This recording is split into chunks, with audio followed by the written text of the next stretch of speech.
Good evening, Elder Lou, Elder Norma, and whoever else that is that's on. Good evening.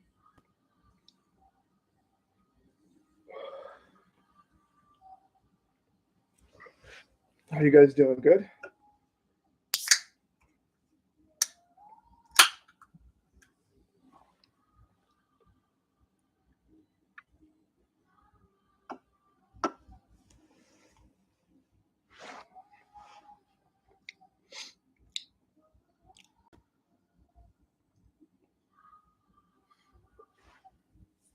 Good evening, Mike. How are you? I'm doing well. Hi, Yolanda. I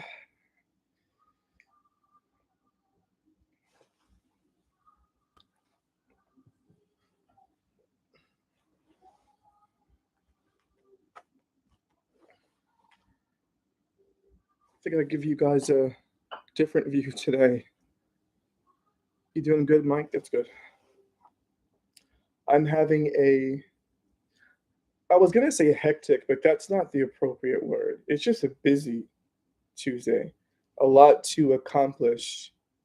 And no matter what you have to accomplish, the day is still the same length. So you've got to fit it all in. But good, just all good stuff. Um, all great stuff, actually. So it was a busy day, but it was a good day, and it's still going. Hello, Libby. Yeah, I was just saying, I said I figured to switch it up a little bit, give a different view today. Although there's not many views. I mean, I don't have this big house. Every now and then I'll give a different view.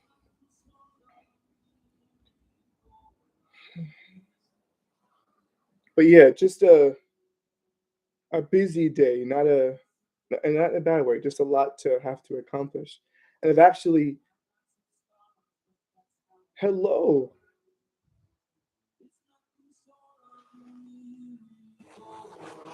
That's not Lori, is it? It might be Lori. Lori, if that's you, hello. If it's not you, I'm not sure who that is, but I think that's Lori. And it's very good to see you. Well, I can't see you, but you can see me. God bless you too. Um, it was just it is Lori. Lori, that's awesome to see you on here. Awesome to see you on here. Um, I'm actually home. I've been home all day. I've been working from home today and yesterday because I didn't say it because it's not really a big deal, but I was hit about a month ago.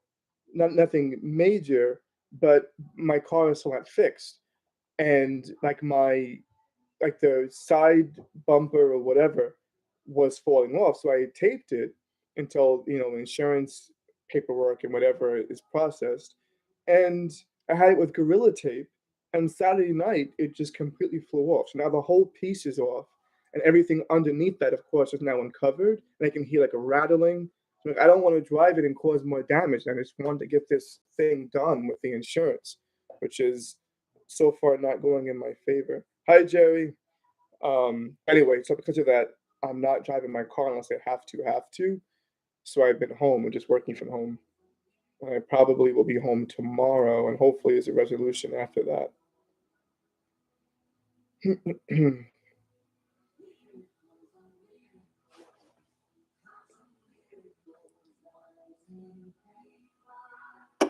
But that's that. I hope I don't sound like I'm complaining because it's not really a big deal. There are much worse things in life. It's just a minor, minor, minor inconvenience at the end of the day. And you know what? That I have a job where I have the ability uh, to work from home is a cool thing anyway. And because of all that I had to accomplish today, it was actually more convenient for me to work from home. So end up working out anyway. No biggie. I feel like this lighting is too bright. All right, there we go.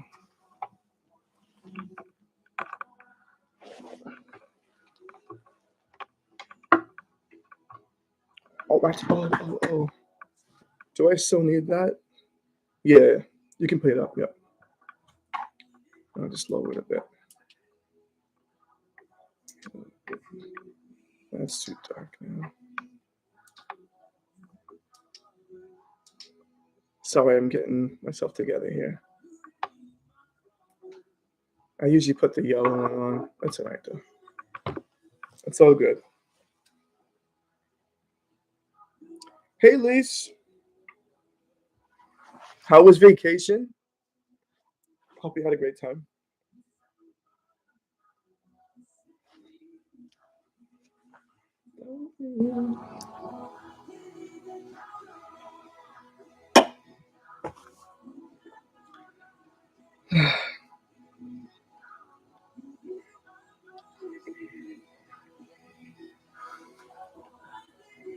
So, like usual, we'll just give people a few minutes before we get started. Couple of minutes, and then we'll go ahead and get started. I think I'm all discombobulated. I think my zipper is too low. Like, get it together here. All right, I'm good now.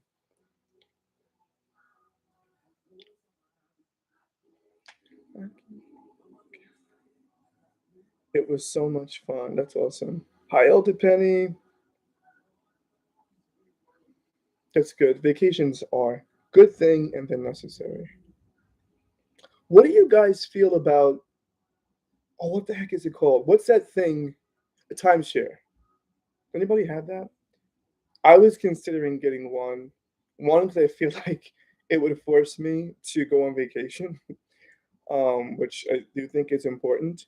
But then somebody told me it can be like a waste of money because it's very expensive, and then I don't know.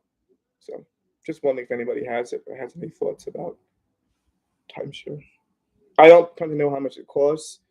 Um, um, don't do it. Yeah, that's what I was told. Abe actually told me not to do it. Um, and I'd actually reached out to the resort that I stayed at, which was Marriott, whatever the heck it was called. And I inquired with them regarding their vacation club and timeshare packages. And they actually called me today, and they want to do this whole like virtual tour where I had to like speak with someone virtually. I'm like, I don't need that. So just call, just I can just talk on the phone. Just give me the pricing. Like, no, no, you have to. Like, we need to see you face to face. I'm like, no thanks. I want to sit on the screen with somebody explaining to me something. Just talk on the phone. Mom said, don't do it. Okay. All right. So I won't. I won't. You know what? Come to think of it, it's not like I know. I can't think of anyone that I know that has one. Oh, you know what? I don't know if the Jacksons are on. I think the Jacksons have one. I don't know. Anyway, whatever. We'll see. Everybody is saying don't do it. That's pretty funny. I guess you guys have all had not good experiences with it. All right. Mhm. I won't do it. I just figured it'd be a cool way of like making me go on vacation, but maybe it's not good to do. So, you know,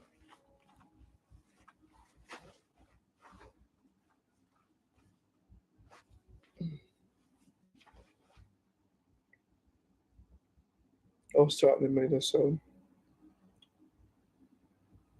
Oh,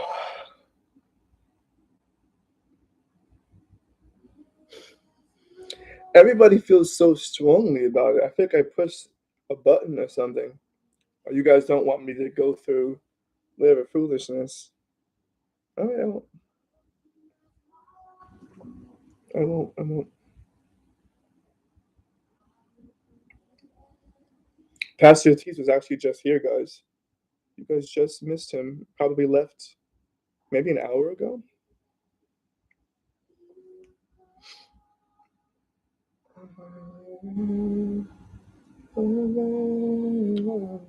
I like this song too.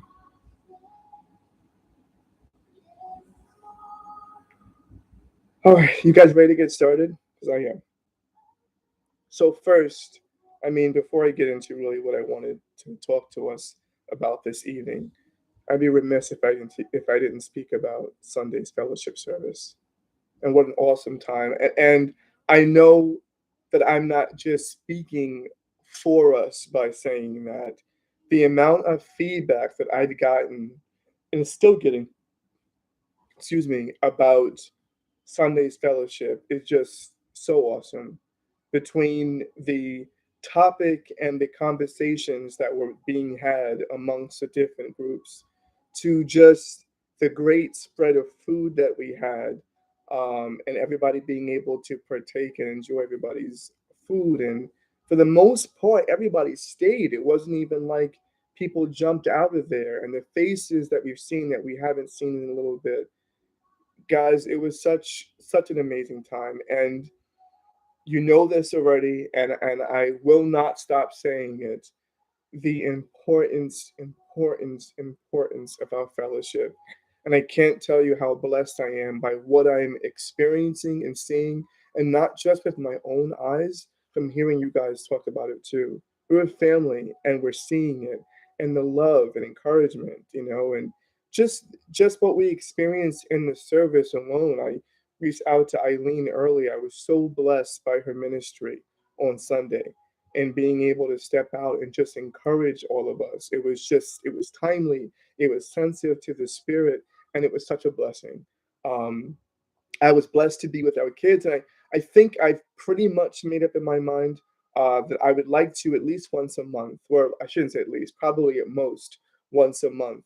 I will be with our kids on Sunday. And I think during our fellowship services is when I will be with them. And what's awesome, what many of you guys may not know, is the exact same topic that we were all talking about, or you guys, I should say, were all talking about, the kids were learning about as well. So they were learning about the armor of God, and they were awesome. Let me tell you something. All it would have to do was say like helmet, and they would finish it like everything. They by the time we were done, they knew all the weapons and the answers that they gave about why we need to have on the armor. Just I was blessed by them. They're good kids. I just wish we had more space for them. But I was blessed with them, and I think it's important that once a month I'm with our kids. So I was blessed about that. And of course, which we all know, we are very much highly anticipating our beginning of the study of the book of Acts, which we have 2 more days. In 2 days, we will be all sitting there together, um, reviewing the book of Acts, and we are doing our finishing touches on preparing it. The panel, I'll say, that's been selected to be our instructors and take us through the book of Acts have been preparing and readying themselves, and it's been just an awesome experience. Just that, and just hearing some of the revelation and things that people are pulling out of what they have studied. So it's truly going to be a blessing. And I encourage everybody to come, of course, open, come, yeah, excited, but just ready to just us be together and just enjoy the word with one another. So it's going to be a wonderful time, but enough about that. I could rattle on and on and on about that. But I'm super excited about it. I know our leadership is, and the team, in addition, that is preparing us, is excited about what is going to be brought. Hello, Steve, and hello, Dorothy. Um, so I will bring now what I wanted to speak to us about, and I'll start with these 2 words, and that is be present. Be present. Be alert. Be aware. Take everything in. And I say that because and I think I kind of mentioned this on Sunday, or Thursday maybe, talking about our culture, especially us being New Yorkers. We can be so fast paced, everything we want right away. Um, but we can also, whether you're a New Yorker or not, we can also sometimes take that approach to to the things of God, and when we consider our own lives and things that happen in our lives, we want to rush and already be in the next season. I want this season over, and I want to already be in the next one. We receive a prophetic word, and the word says this is going to happen, and we want that to happen the very next second after we receive the word. Uh, but I would probably say more times than not, that is not the case. Because every single season that we're in, it serves a certain purpose. There's a reason behind it. Be alert. Take your time. Take everything in. Learn from every single circumstance. Don't allow yourself to take on a victim's mentality. And I'll tell you what I mean by that. You know what I started thinking about? We've all seen these videos, at least I hope you have. You know the videos of the people who are colorblind and they have those glasses now that you can put on. And the people who are colorblind, they're able to see color, most of them, or all of them, I should say, for the first time. And if you haven't seen these videos on YouTube, look them up. They're really, really cool to see. Because we can take it lightly. All right, somebody's colorblind, whatever, you can still see, it's not a big deal, unless you are. And if you see some people, have it worse than others, but some people literally see the world in like a gray scale or see things like gray and brown, but they won't see vibrant colors.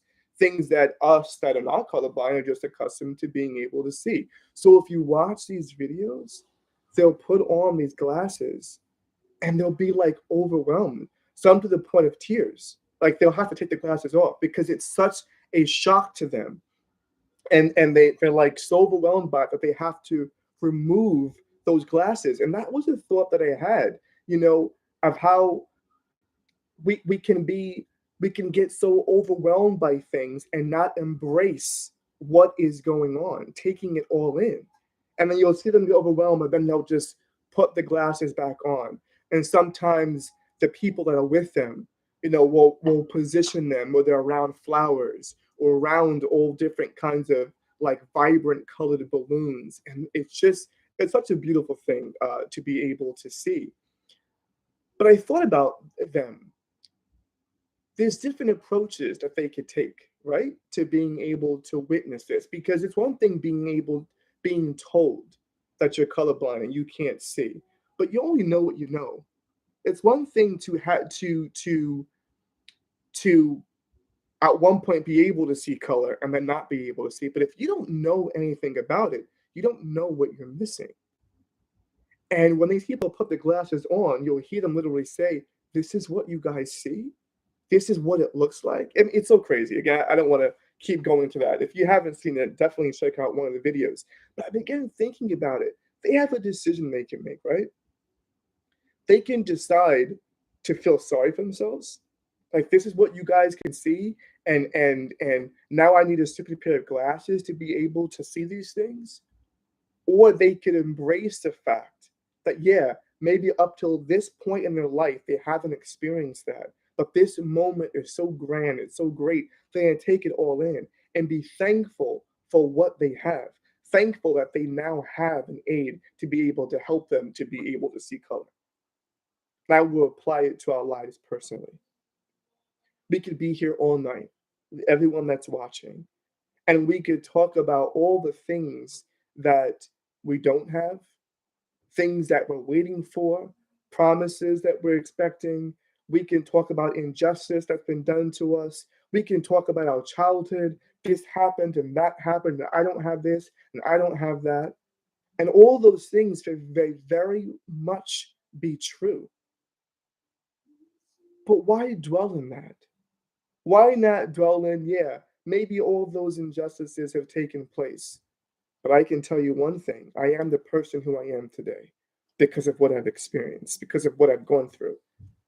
And there's different moments in our lives, there's different seasons, there's peaks and there's valleys. There's times where we're floating on clouds, and there's other times maybe things aren't that great. But in every season, we learn to appreciate those moments. We acknowledge them. Could you lower? Could you lower that volume? I'm nervous that it's too loud. Just lower it a little bit. Yep. Every single season that we in, We learn to value and appreciate it. Oh, I can tell you one thing. At my job, my previous job, not the one that I have right now, when I first started, it's the big one. Oh, sorry. Sorry, guys. I'm just made a foolish mistake. Okay. Um, so at my job, I my previous job, when I started working there, great company, very, very healthy, financially healthy company. Um, and we went up, and I experienced the company on a climb, and we got to $100 million. And then right when the recession hit, of course, and this is obviously years ago, it started to go down.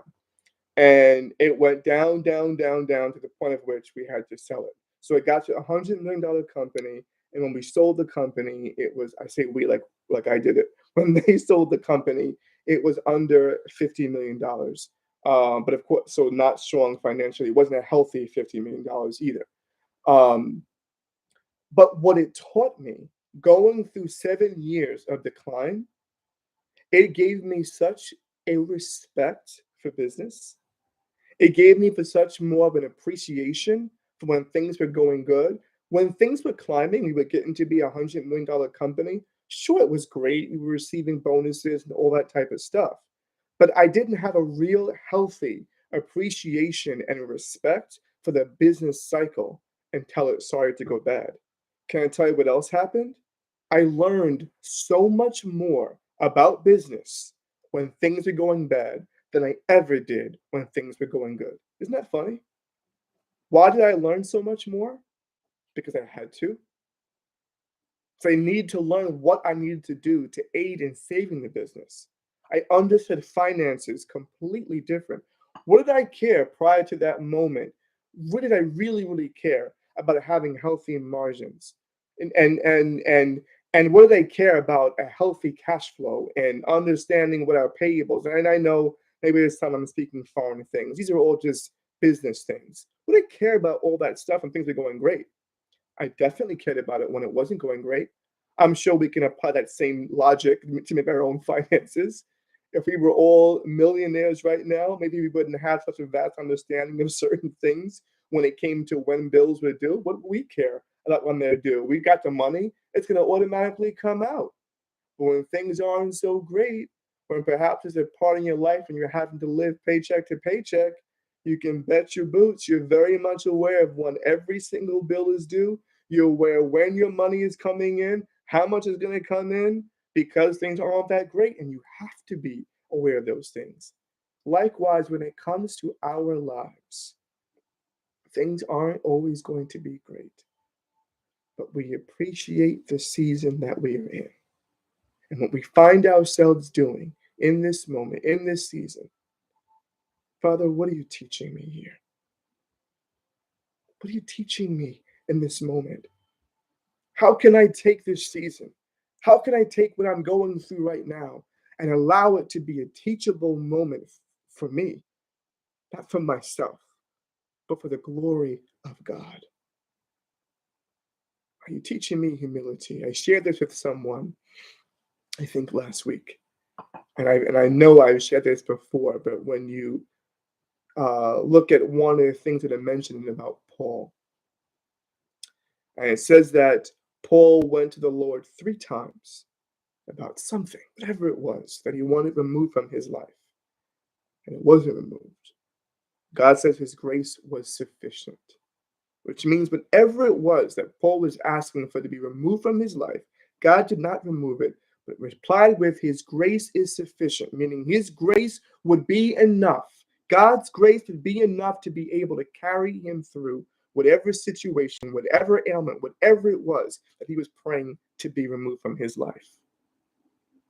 And Paul took it a step further and said that that was remaining in his life to keep him humble. All the wondrous things through the power of God, through his Holy Spirit that God had done through the Apostle Paul, surely this man could have gotten a puffed up head and become arrogant. But they remained there to keep him humble. He was able to see the glory of God in him. Let's turn to Romans chapter 8, and verse 28.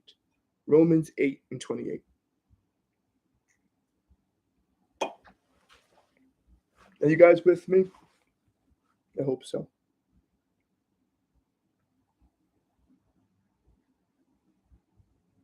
Being present in every single moment, understanding sometimes life is going to happen, but Father, you'll still be glorified. And I'm reading Romans 8:28 out of the Amplified, and it says, "And we know with great confidence that God, who is deeply concerned about us, causes all things to work together as a plan for good for those who love God, to those who are called according to his plan and purpose." I'll read it one more time. "And we know with great confidence that God, who is deeply concerned about us, causes all things to work together as a plan for good for those who love God, to those who are called according to his plan and purpose." All things, even things that don't look good right now. If we love him, if we surrender to him, it'll work together for his glory, for his purpose. Now only he knows his purpose. Only he knows, hear this part, what is good. Each of our definition of what is good can be very, very different. But we want what is his purpose. God, what do you call good? Let it be good in my life. Whatever the cost, whatever it may be, work it, God, for your good. That my life would be surrendered, that I would be accountable, that you would teach me. A mature man and woman of God is able to come into this place, and it certainly isn't a work of flesh. It's a work of the Holy Spirit, and we pray, Holy Spirit, teach us. Allow us to understand the glory of God's purpose, of his good represented in our life. So keep that in your mind and picture that person who's colorblind, putting on those glasses for the first time and able to see the glory and the wondrous moment. Think about the choice that they could make. They could take the glasses off and be upset about themselves and upset that this aid is needed for them to be able to see all these wondrous things. Or they can recognize that his grace is sufficient. And this aid that they have is a wondrous thing. And maybe for all these years of their lives, they weren't able to see these wondrous, vibrant colors. But now they are. And one would argue that they're able to appreciate those beautiful colors more than any of us are able to. Because to us, it's nothing. We've seen it all the time. But to them, it's something glorious. And that thing that you may be waiting for in your life, that testimony that you're waiting for, that prophetic word, whatever it may be, it'll come in his time. Allow God to reveal his good, and we respect and we acknowledge every season in our lives. What does Ecclesiastes tell us? There's a season for everything under the sun. There's a time for everything. It does speak about a time to mourn. There's also a time to laugh. We know that there's death and there's life. How can we really appreciate life if we don't recognize that there is a death? Would we really have the appreciation of life and our loved ones if there wasn't a death? No, it's all part of it. It's necessary. Take every single moment in, family, even the ones that don't feel good. Yeah, allow yourself to feel those emotions. Allow yourself to mourn if you have to mourn. Okay, it won't be forever. There'll be a time when you're going to laugh. That laugh is going to be such a good laugh when we appreciate that there was a time of mourning. Take every season in, every moment, all for His glory, remaining teachable. Yes? Well, as always, I love this time that we're able to have with each other. Hopefully, I didn't take up too much of it. It doesn't look like I did. It wasn't that bad, right? I look forward to seeing you all on Thursday. I encourage you to be there and to spread the word. You'll start seeing, if you haven't seen it already, you'll start seeing some text message blasts that will go out to remind us to be there on Thursday. Of course, if you are absolutely unable to be there on Thursday, we will, of course, have our live stream and we'll see you then. And you can also look forward shortly to some announcements that we're going to be making about our prayer fellowships on Monday. All right. Have a wonderful, wonderful night. I love you guys, and I'll see you on Thursday.